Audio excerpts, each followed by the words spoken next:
Hello, everybody. Welcome in to the NBA Front Office Show. Happy Monday. Happy MLK Day, Inauguration Day. We've got all kinds of stuff going on today and a lot going on around the NBA. The trade market heating up as we're getting close to that February 6th trade deadline. Keith, we got so much stuff to get into. You're all decked out in your Celtics gear. I got my Dodgers/Lakers gear on.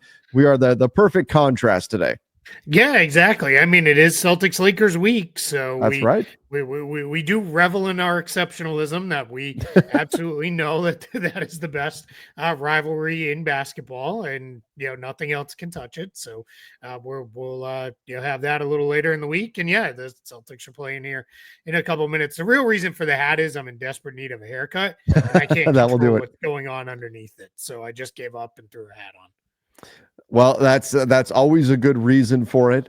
I've just been in a hat mood lately, and so I've just been wearing hats on like everything. But I guess we do need to. We're contractually obligated at this point to kick things off right here.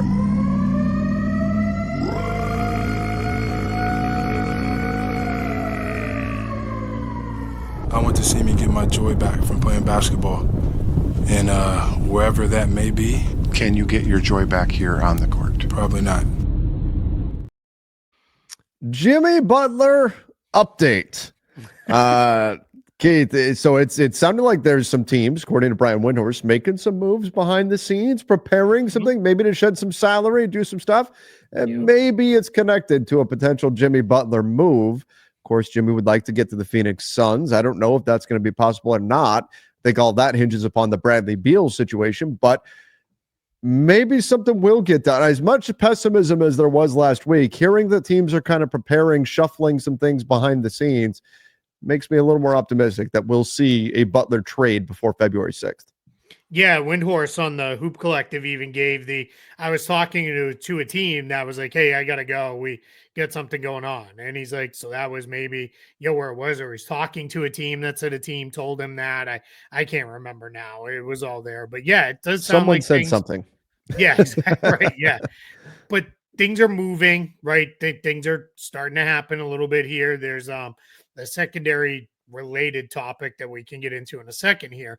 But yeah, I mean, and then there was reporting after, so Jimmy Butler's now been back, played a couple games, played fairly well in those games for Miami, at least was out there playing like a normal Jimmy Butler type of game. He wasn't just running up and down the court. He was actually playing. And I think that helps too, right? Like, that just get on the court and do your thing, and then we'll let the rest sort itself out. But yeah, I mean, we'll see. We're 2.5 weeks out now, so now we're getting into things are start getting a little bit more serious here with trade talks, and like especially with a trade that big where there's that much moving salary and moving parts that are going to happen, whether he goes to Phoenix or not. We're pressed on time, so we'll jump over to that one. This was from Mark Stein over the weekend.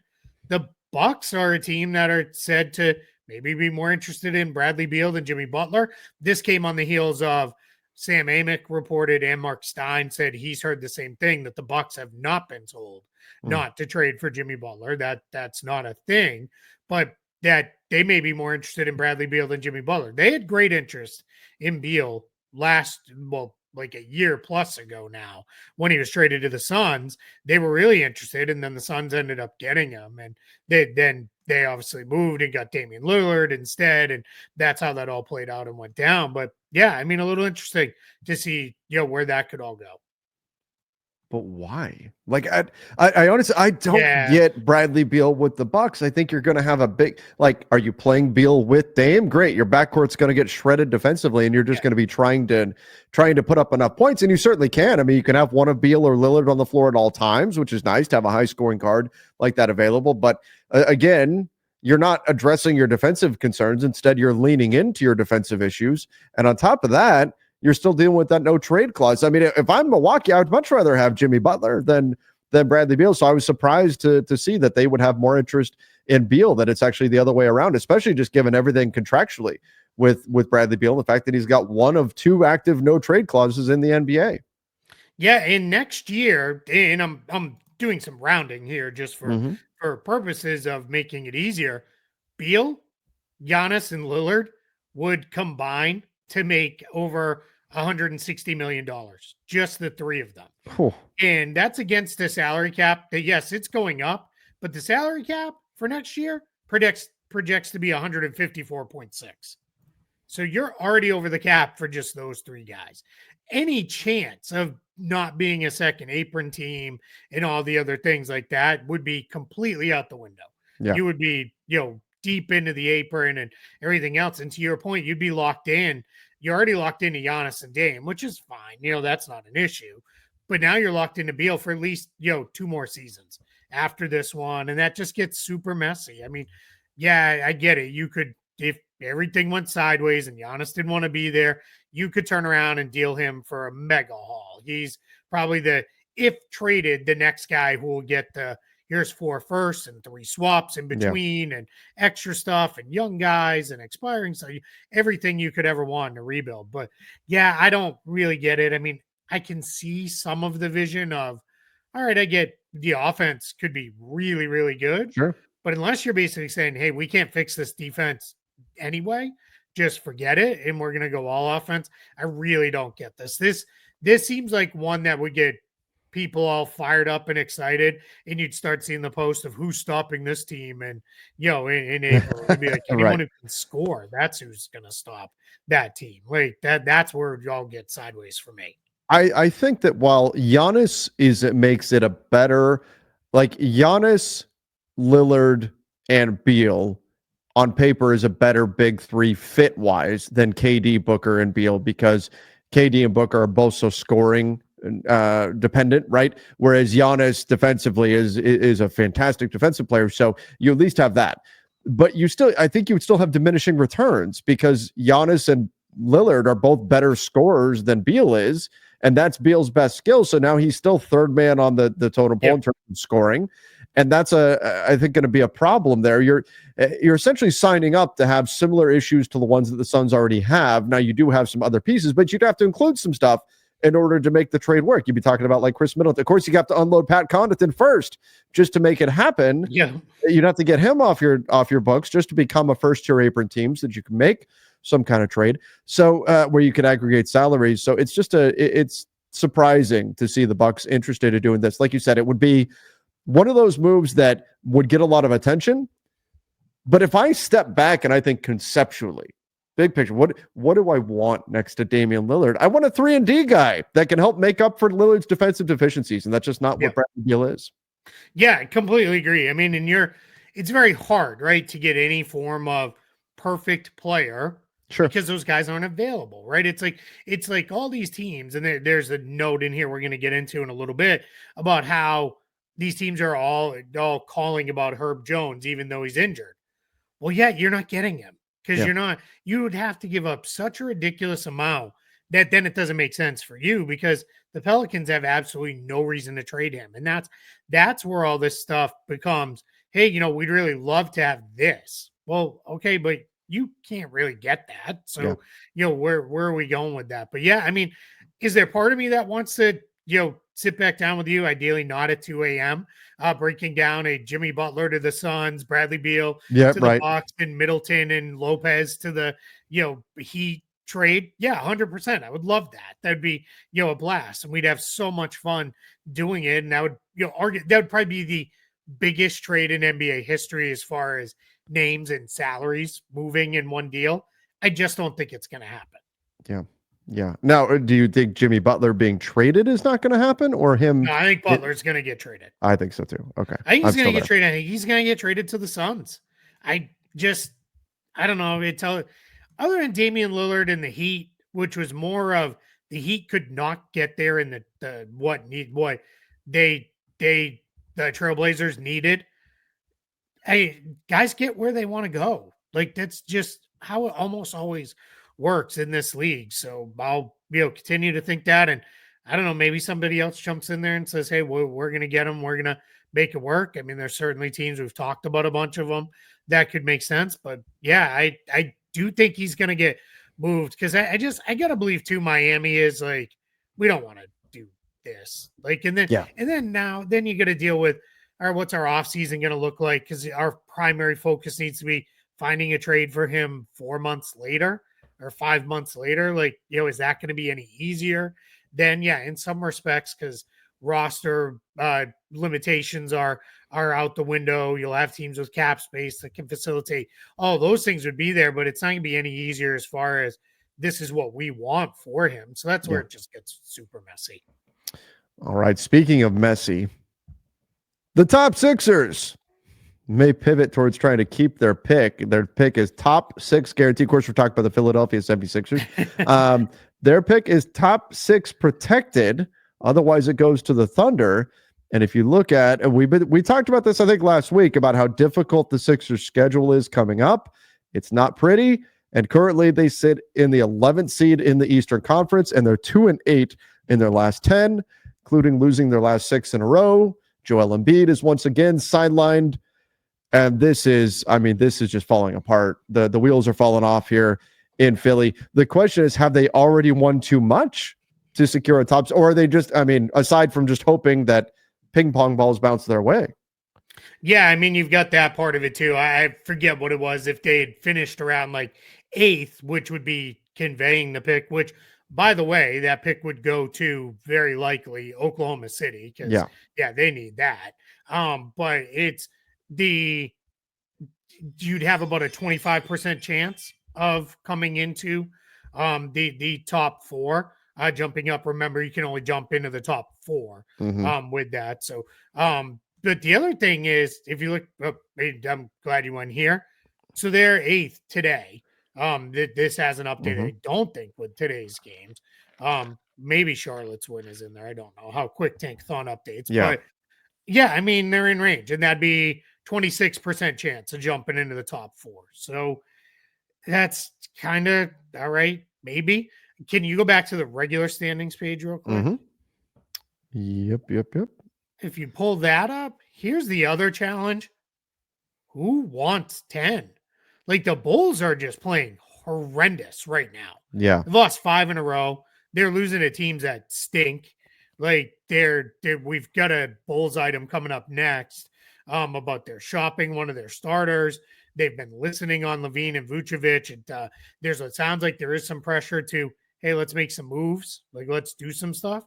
So I just, like, it's really starting to be like, which one of these teams, we'll take Washington out because they're a full 10, 11 games out. Which one of these teams is going to unintentionally and unwantedly stumble into the play-in tournament? And then that brings up an even bigger question. Did they just punt the play-in tournament game and just say, we don't want any interest in winning this? Like, we want to be a lottery team. Let's just, punt this thing and lose. Could you imagine if the play-in tournament, which is the mechanism or one of the mechanisms the NBA is using to combat tanking, sees a team tank in the play-in tournament? Oh man, if Adam Silver had any hair left, he would tear it all out if that happened. Right? Yeah, because you'd be sitting there like, cool, this team just, forget it. We don't want to be in the play-in tournament. I am going to note, just because I was a Hornets optimist most of the summer. They've won 3 in a row. They won 3 in a row. They're only 3 games out in the loss column. Now there's the big imbalance because they've got the 2 makeup games from their time in LA that didn't get played. So that's why they're, what is it? They're 4 games behind the Bulls in terms of total games played, but they're only 3 out in the loss column. I still think it'll be Philly because but Philly's lost 6 in a row, and Embiid's on the shelf for a week to 10 days. Paul George is really, at this point, I'd say in and out of the lineup, but it feels like out of the lineup more. Like, I don't really understand what they're doing. Like, yeah, it's just, this is a real mess in the, bottom part of the East. We kind of thought it would be, but it was like, all right, who wants 10? Like, raise your hand. We didn't think, we thought Philly would be fine. And we thought, all right, then it'll be, teams fighting there. But instead it's like, Detroit looks pretty good. Atlanta looks pretty good. Like, it's just a weird time in the East. It really is. It really is. And can Philly lose enough to feel feel a bit better about their shot here? I don't know. We'll see. But a rough season for the 76ers. On the Bulls, They are reportedly shopping Patrick Williams. And see, I could have sworn they just get their deal done with him not that long. And that is it buyer's remorse for Patrick? What is going on here in Chicago?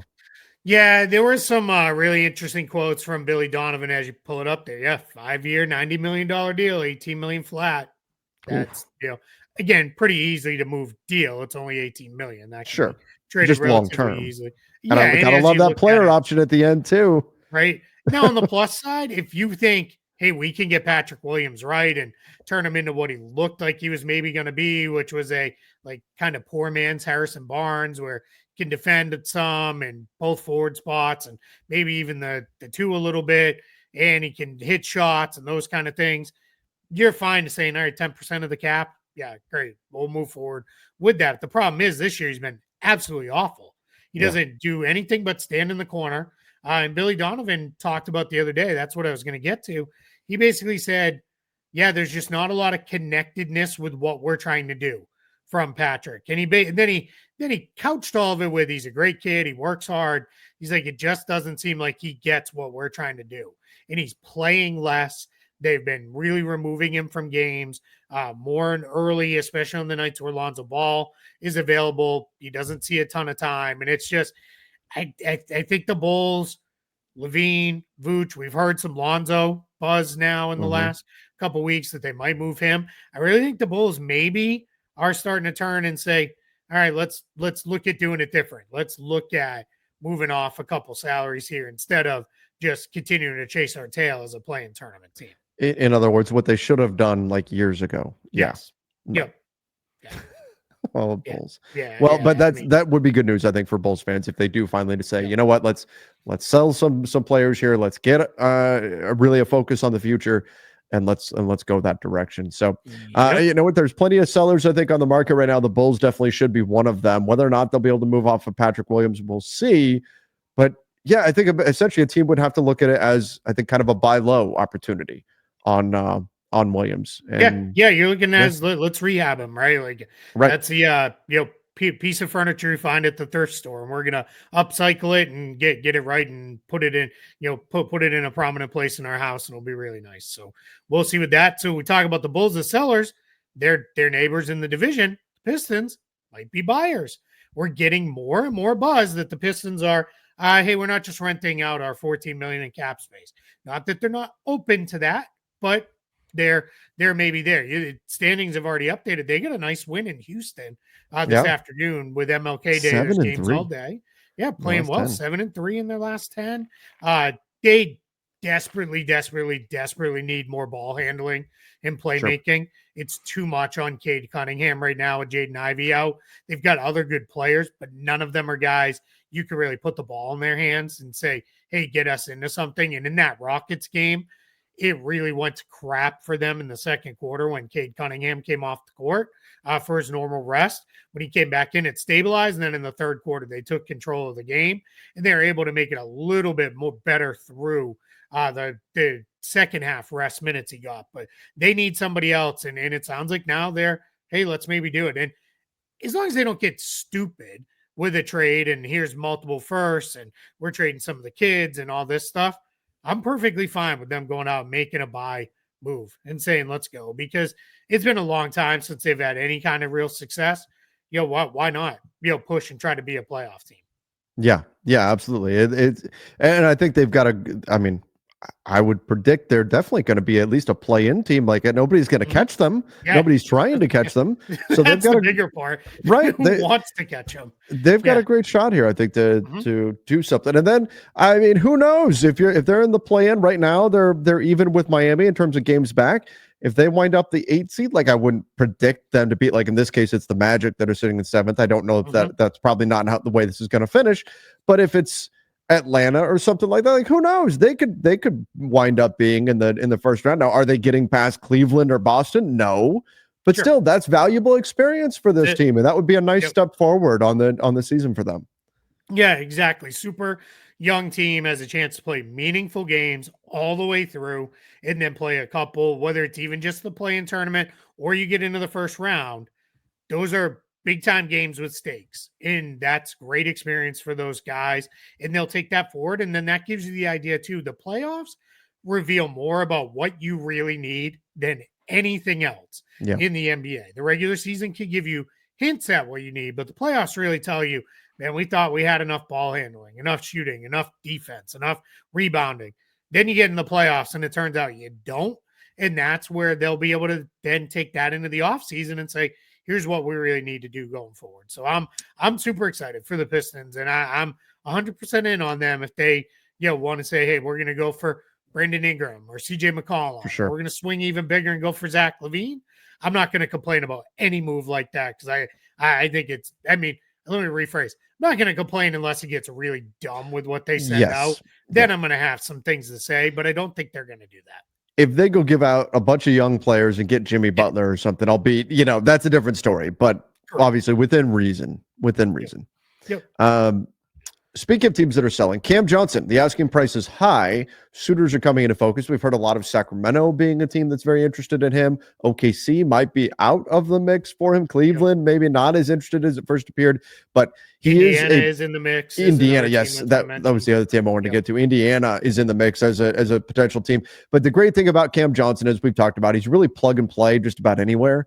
He can fit in so many different teams, and that makes him a very attractive asset. But there's two things going for the Brooklyn Nets right now. And number one, it's that he's got multiple years under contract, so they can sell that, hey, we don't have to move him right now. Mm-hmm. The other thing is the Nets are losing. They're losing plenty of games, so they can also sell, we don't have to get him off of our roster in order to lose. We're already doing that. So right now they're setting the asking price very high. I'm going to be really interested to see how this plays out because I do think he moves, but we've also seen the precedent already set where the Nets ask for something and then immediately take less. They asked for a first for Schroeder, they took seconds. They asked for a first for Finney Smith, they took seconds. Are they asking for 2 firsts here for Cam Johnson and they will settle for 1? I'm curious to see if that's the way this plays out or if they're really, because they're pushing hard to tell everybody, oh, no. This is not the same as Finney Smith. This is not the same as Schroeder. We don't see him the same way. I'm curious to see if that battle is won or not. And I think that's the right approach to take. If you're the Nets, they are not the same. Those two guys Schroeder was going to be a free agent. Finney Smith could be a free agent. They could just walk and you could have been left with like, man, we should have traded him. You have Johnson going forward and you're absolutely right. They're losing plenty, with him. And every time it seems like he plays a game, it's like, he made a couple too many shots to keep us in the game. Hey, his ankle's sore again. He's not going to play. Right, because they'll just keep doing that all the rest of the way if they have to. Brian Lewis of the New York Post said the asking price is 2 firsts or equivalent. So that's generally we want a first or a young player on a rookie scale deal. We'll take that. That's the equivalent of a first. So we'll see. I mean, the Nets should trade him. Like I'm not worried about them winning too many games with him on the roster. Just maximize your return. Now, what I would be looking for though is I want either a player or I want a pick that's maybe a couple years down the line because they already have 4 first rounders in this year's draft. Yeah. And you're talking, what do they need another pick in the 20s on? Why you don't want too many picks in the same draft, even though this is a very deep, very good draft, is let's say you hit on, out of 5 picks, let's say you hit on 3 of them, and these guys are all really, really good. You're going to struggle to pay them all, because they'd be coming due all at the exact same time. And it just gets super messy for your cap sheet. So let's spread our wealth out a little bit. That's something OKC's done well with is it's, in the years where they have too many picks, they do a good job. Now they have a year coming up still where I think they have like 6 or 7 second round picks in 1 year. If you look at more OKC's than they can use and that'd be, that will not happen. Otherwise they're going to have the greatest G League team we've ever seen. But I'm interested to see where Cam Johnson goes. Contract's pretty movable. It's right in range for a lot of teams. So I think there's a good chance we see him get traded. All right, let's jump over to the Mavs. There were some Daniel Gafford trade rumors, but the Mavs are looking specifically for perimeter defense. Keith, I don't know if you saw Daniel Gafford went berserk today at 31 points, 7 blocks. He went crazy. But I think that was Daniel Gafford would be available for Herb Jones. Otherwise, I don't think Daniel Gafford is necessarily available. They're looking for perimeter. If they were to get Herb Jones, Daniel Gafford would become available. I don't think they're just giving him away. But the bottom line is they're looking for perimeter defense out there on the market right now. Yeah, and I thought Mark Stein, who's if he's reporting on Dallas, he can usually take it to Yes. heart because he's very tight with the organization. I thought he did a good job clarifying. Yeah, maybe in the bigger trade, but otherwise, they're not just out there. Bulls are shopping Patrick Williams. The Mavs are not necessarily shopping Daniel Gafford. It is more, hey, could we get this player for Daniel Gafford? And if the other team was like, yeah, all right, we're interested. And the other thing, I think it was Stein had this, but it was basically, it would just create another hole that you'd have to fix. Right. Because Derek Lively's hurt. Yeah, one thing, I love Derek Lively, but the one knock on him, he's been a little injury prone in his first year plus. So you want to have really good depth. And Dwight Powell's a nice third center to have. Maxi Kleber's a nice small ball center to have as an option. Those are not guys you want to be putting out there for 25 minutes a night if you can avoid it. You really want to have what helped propel their run to the finals was Derek Lively and Daniel Gafford splitting it almost down the middle. And they kind of would tweak it based on what they needed in various games. But that's where you want to be, right? Is let's just have those guys and ready to go. Yeah. Absolutely. Absolutely. So we'll see if the Mavs wind up being movers on the market, but they're looking for that perimeter defense. Are they going to give up a big to get at Gafford? In the case of Herb Jones, sure. In the case of a top tight, defensive player on the wing, yeah, or on the perimeter, yes. But otherwise, I think they probably hang on to it. But they will still look for defense. And I wonder if there's some less expensive players they could potentially pivot to if they're trying to find that defense out there. You know who I'd keep an eye on? Matisse Thybulle hasn't played yet this year. If he's healthy, remember they signed him to an offer sheet already once. They wanted him at one point and didn't get him. That restriction has been far since lifted because we're well past the time that he couldn't get traded to Dallas. So just keep an eye on that. Very, very easily acquirable contract for the Mavericks. Just, maybe. And I'm pretty sure it's not going to take a whole lot from the Blazers to move off Thybulle because they've got other guys there. Prioritizing. Just real quick shout out, Scoot Henderson playing pretty good basketball. Don't give up on young players too early. It's the single biggest mistake people make is this. I'm out on this kid. He can't play. Like it's a big adjustment, especially for point guards. For sure. All right. Brandon Miller. Let's get to a couple of injuries. Brandon Miller out with the torn wrist ligament. I didn't see the estimate on how long. I don't think they said. I think it was just indefinitely. That's a big loss. That's a big loss. It was one of those words I can't really pronounce, but it's one of those ones that's like, this is not great because you can't really do a whole lot. Good thing when it is a wrist or arm injury, you can generally keep your conditioning up a little because you can still run and do that. But yeah, if the Hornets too, and I jokingly was like, hey, they're only 3 games back. They're not making any kind of run at the postseason. But you just want reps with Ball and Miller and Mark Williams and those guys. And they've been robbed of that this year because of injuries. Unfortunate. Mark Williams has been doing some things lately too. And then Dante DiVincenzo out indefinitely with a toe injury. That one also hurts. I mean, big time. It almost felt like, I know we didn't really, but it seems like early on in the season, we just got hit by this tidal wave of injuries. And I know it's kind of kept up. We had Embiid, we had Franz Wagner, we had all these guys that have gotten hurt, but I thought we were maybe starting to get through it, and now we still have this stuff popping up. Brandon Miller, now Dante DiVincenzo. It's like, man, just can't seem to keep guys healthy. Yeah, and this one, DiVincenzo was playing really well as the starter for the Wolves. They'd replaced Mike Conley with him in the starting group. He was really giving them that extra shooter. I was watching earlier. They were up on, it's tight late in the fourth quarter against the Grizzlies today. So that's what I'll be doing. As soon as we finish recording, I'll be flipping over to watch the rest of that one. But it is, this is rough. I mean, this is a rough injury. And Minnesota is not a team that's in place to easily go get something to replace him because they've got all those second apron restrictions. And they're not like the Bucks. They're not a trade away from getting under the second apron and freeing up room. They're too far over it for that. So this is going to be tough for the Timberwolves to overcome. And the thing that was scary too, indefinitely again. That's always a little more worrisome than just a couple weeks and we'll see. That's always a little like we don't really know with this one. So we'll see. But there it is. Holiday show in the books. Wow. Look at that. Look at that. Timely. Big show. We got a lot. We got through a lot today. Everybody, we do appreciate you joining us. Make sure that you do subscribe. We'll keep you up to date on everything going on heading into the trade deadline. We'll be breaking everything down, all the latest NBA news. So make sure that you do subscribe. Thank you again, everybody. Till next time. See ya and stay safe.